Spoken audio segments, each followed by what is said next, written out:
cities would have gotten about 60% of the revenue from that tax, but that's not happening, so we'll see what happens.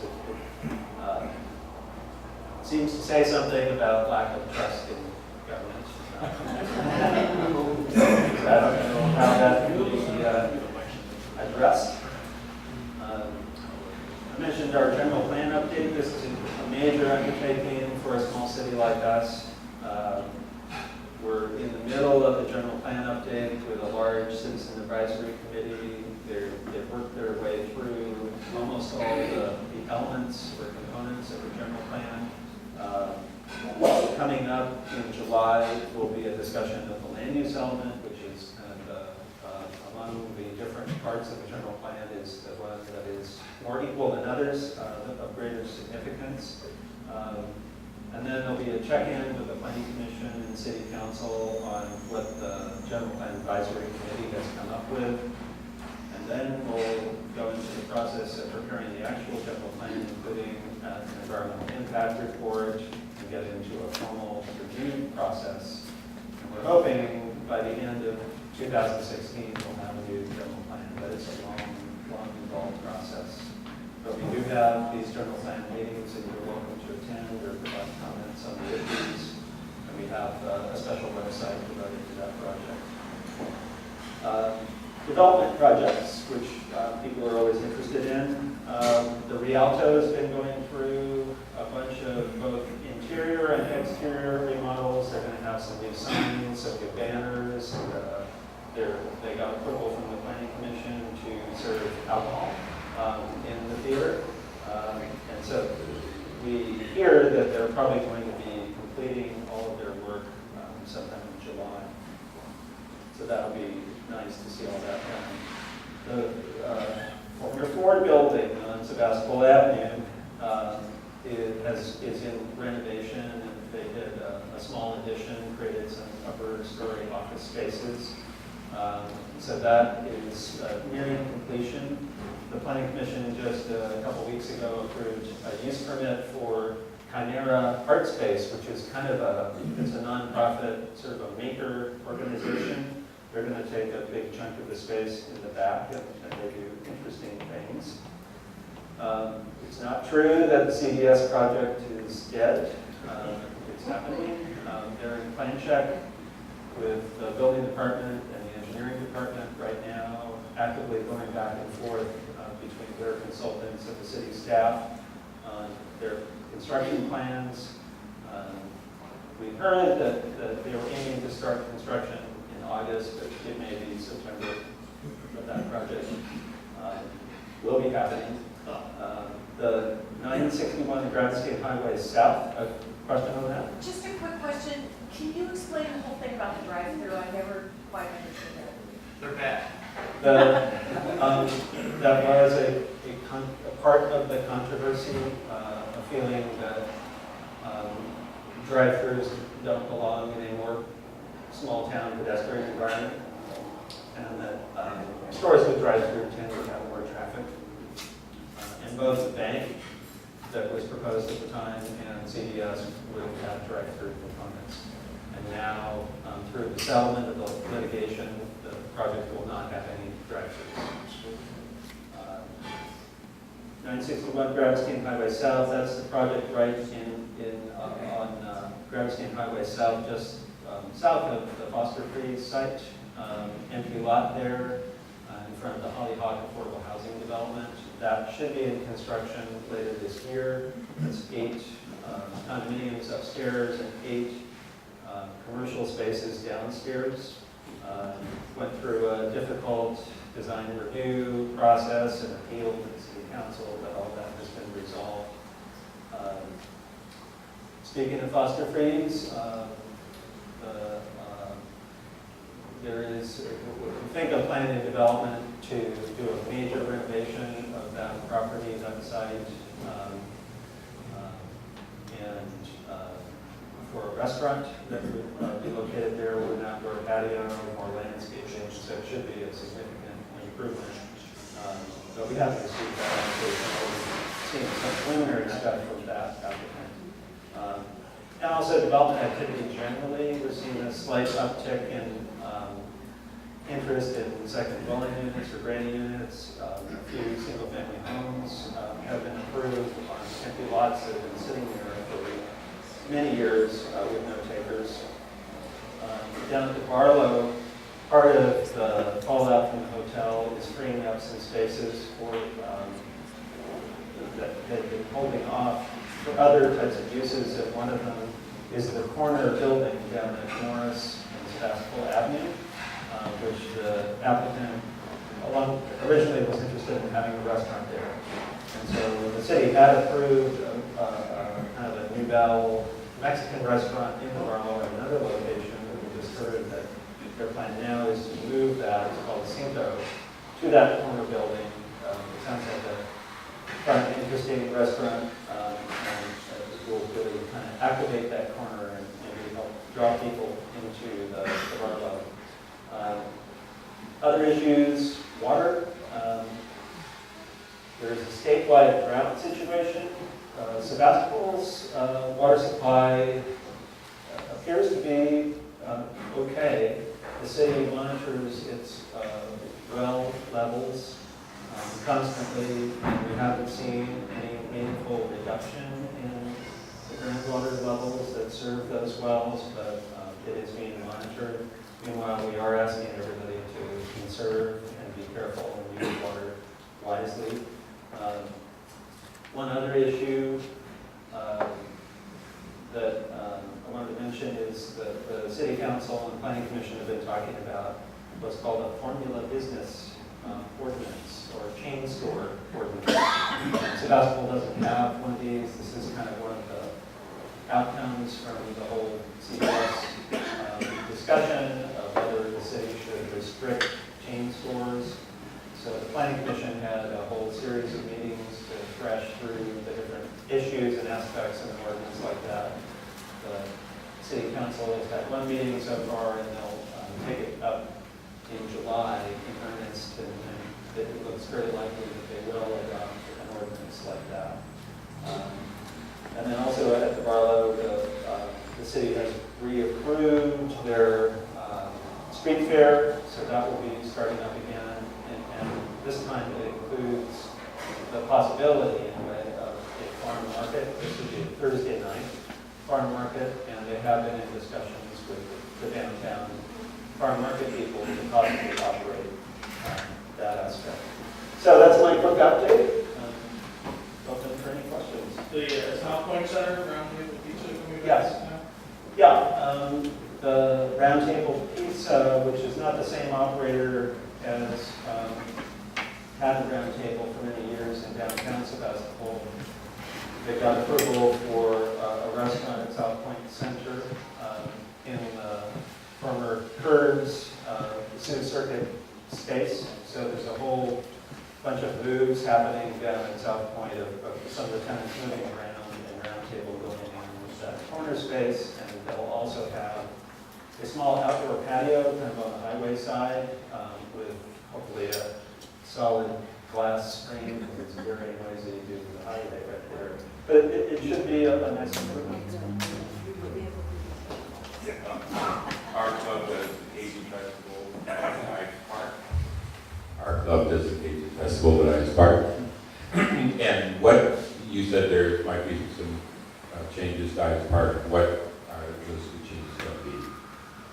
Can you describe them? Well, it's a whole series of things. The pathways are kind of a mess, and there's more asphalt than there needs to be. The creek is in a kind of a cage and a concrete culvert. The landscaping is very random. There's no systematic lighting. The irrigation system, I don't know if there's really even as much one. So there's the park lacks, I don't think there's a sign that says Ice Park even. And so there's all kinds of aspects that need renovation and updating. One thing that would happen at the kind of that end of the park is, at least the master plan calls for the creek in that portion, kind of where that main vehicle bridge is, to the creek from there west would be covered. And so that would allow kind kind of area, the usable area of the park to be expanded, and those, that lawn area to be connected to the Redwood area. So that's one change that would happen in that area. If I'm remembering it right, there would still be the kinds of things that the Cajun Festival does could still occur. But it's really a comprehensive renovation plan. The creek, the rest of the creek would be kind of somewhat naturalized, opened up, and improved, and not kind of in this concrete channel. So it would be a lot nicer, but it requires quite a bit of money. And hopefully someday we have this plan, and that puts us in position to be eligible for grants. We tried once, and we'll keep trying. Sounds like there's plans for quite a few hotels. Sounds like there's plans for quite a few hotel rooms. How's tourism developing in the city, and what are we seeing tourist-wise? Well, I think the interest, both of the Barla Hotel and the possible hotel at the old lumber yard would be higher-end hotels, and I think that those operators see Sebastopol as a real opportunity, as kind of undiscovered country. People know about Hillsburg and Sonoma, Napa, but Sebastopol it's got an awesome location. Wine country, much closer to the ocean than these other places. The Redwoods, and it's an interesting little town. And so I think that they saw this as a real opportunity for long-term growth in visitors. So that's what I see as well. Over time, it will head that way. And we're also seeing a growth in restaurants. So Sebastopol is becoming known as a center for cuisine and higher-end restaurants, interesting places to go, and that brings in visitors, and it also brings in revenue to the businesses and to the city itself. Cities that become restaurant centers really, that draws all kinds of things and generates revenue. So are we seeing tourists coming now? I think they're out there. I believe the two hotels that we have now have pretty decent occupancy rate. I don't have exact numbers, but yeah, I think that there has been an increase, definitely, and partly in Sebastopol. What constitutes a chain? Are they going to have the size, the name? What's considered a chain? Yeah, the way Starbucks? Yes. The way that most of these chain ordinances or formula businesses ordinances, they have relatively complicated definitions of what constitutes a formula business. And so, I mean, you can define it any way you want. One aspect that the Planning Commission talked about was the number of establishments. And typically these ordinances say, in the entire United States. We did have a temporary ordinance, and it had a 10 establishment threshold, which is pretty low. The Planning Commission recommended 25 because places like Mary's Pizza Shack, or if you regulated banks, which is one thing that the Commission talked about, Redwood Credit Union or Exchange Bank.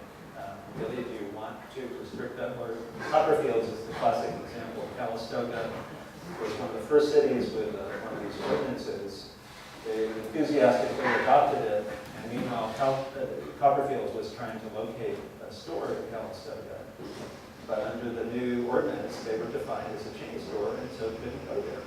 So the city changed the ordinance, so that's the unintended consequences of something that need to be thought about. But also, you have standard decor, products, uniforms, signs. Those are not just the number of stores, but is it kind of a stamped out, cookie cutter establishment? But there's some judgment involved in those aspects. Early on with our temporary ordinance, we had a question with Soul Desire, the shoe store, because I think at the time, they had, our threshold was 10, and they had 12.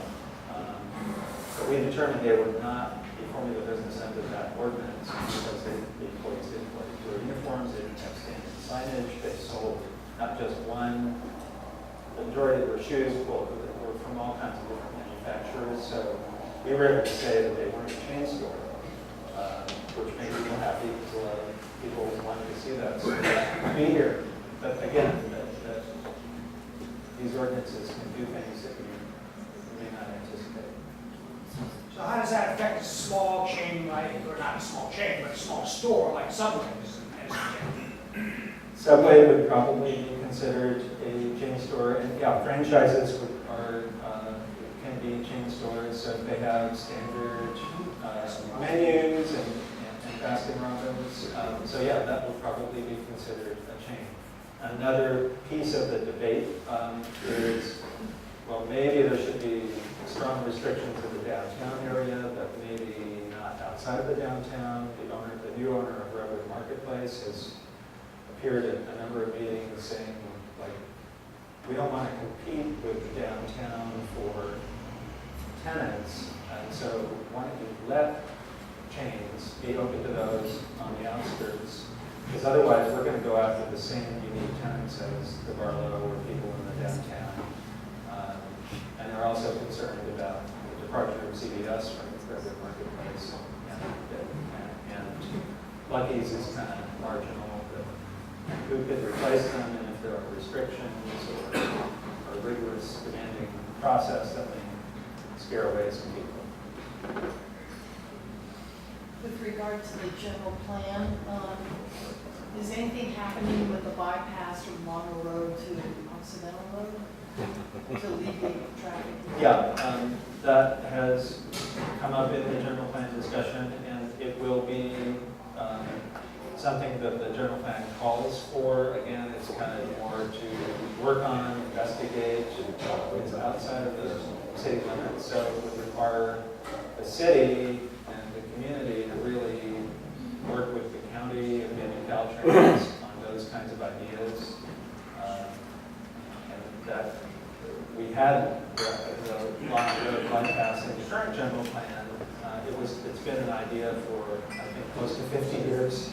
It didn't happen. There wasn't really the drive, the will to make it happen. And today there are significant environmental, property concerns that would get in the way. But yes, there are several ideas for encouraging people, or just passing through Sebastopol to use other routes. There's a few that look like good ideas for that, but it would be a hard work to accomplish them. Is there a long-range plan for Highway 12, 116 interchange? Not that I'm aware of. Is that considered at all an issue or discussed in city meetings? I haven't heard it come up. Highway 12 originally was going to be a freeway. That's why you see this big width, but that's, I think, a concept that dates back way back and was abandoned. But yeah, no, I haven't heard of any discussion. What are the projections for growth, growth of the city in the next 20 years or so? Well, Sebastopol has barely grown, and in some years has actually lost population. Baby boomers' kids have left the house, and we actually, I think, from 1990 to 2000 saw a decline in the population in the city.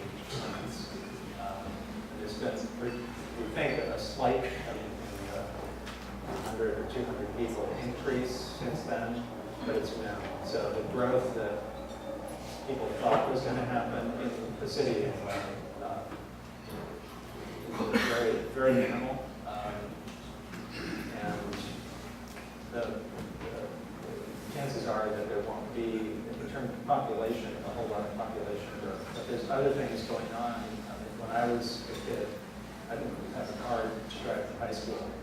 But now a lot of kids do. A lot of kids back then took the bus to school, and now their parents drive it. And so there's a whole lot more traffic households have more cars than they used to. So it's not just population, it's kind of how we live. And there is more traffic than there used to be. In the back? Yeah, I'm gonna change. There we go. I'm gonna change the subject and talk about parking. Because, yes, we all have these cars.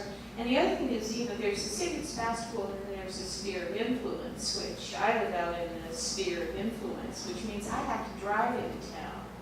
And so parking is a huge issue. And even at the Barlow, with all these empty buildings, it still can be difficult to park. So now that you're talking about putting a hotel there where Vascular Tractor is, and with the height limits only being 2-story, how are you going to accommodate parking? And again, with the senior center and the library trying to share that parking lot, acknowledging that not all that many people go to the city hall,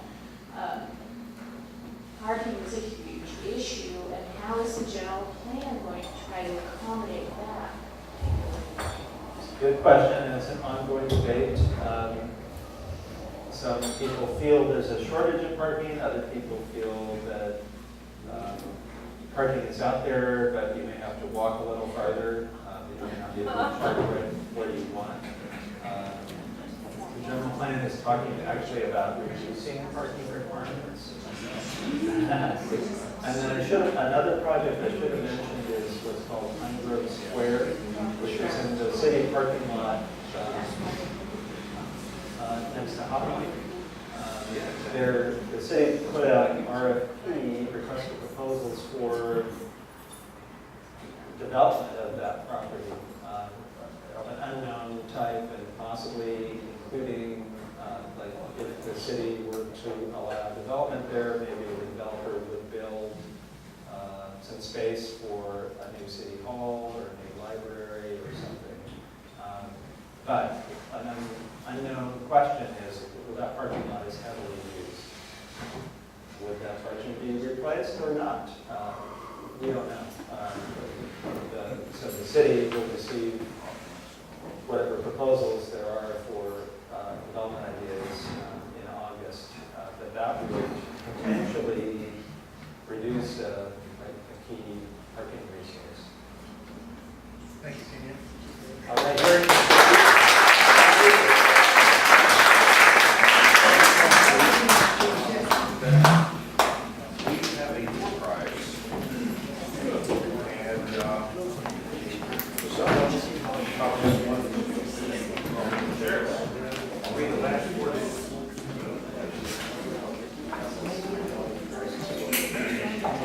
You ready?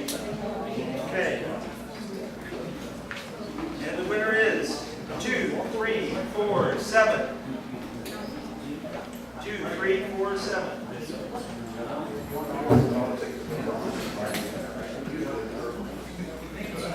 Try another one. 2338.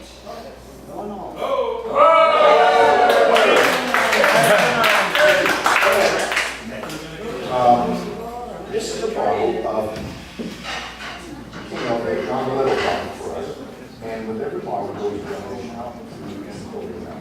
Fantastic. Thank you very much.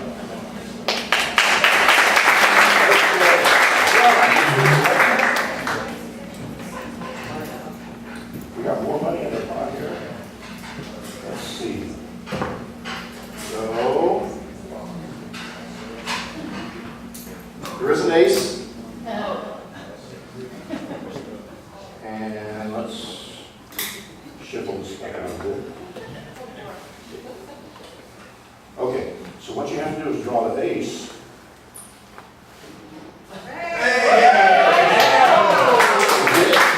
You did. Congratulations. Okay, so this is going to you. And besides that, Summer Morris brought this. These candies. So, thank you, Mr. Don't open at your table, they'll eat it all. Just, rumor has it that you have a joke for us.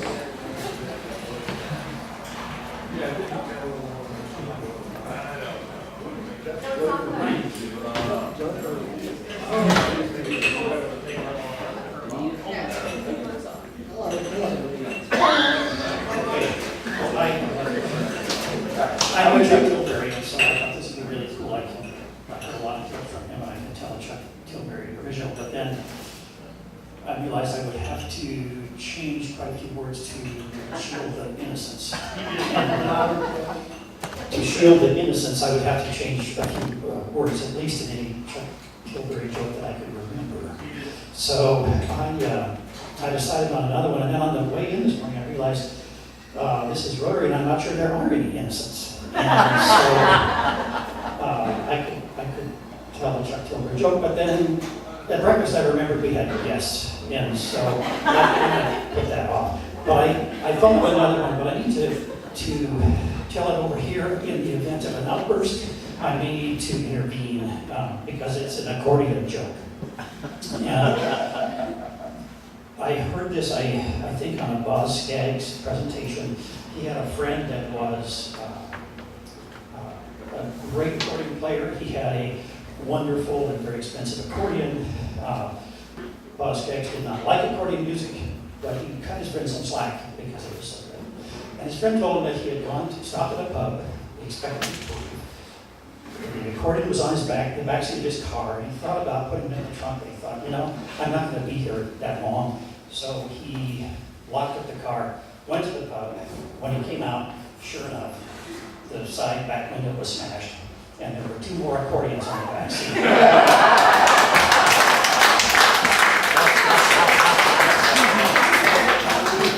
Thank you, Charlie. All right, here we go. Trails to you until we meet again. Trails to you, smile until then. Trails to you till we meet again. Bang the bell! Bang the bell! Bang the bell! Game's not over.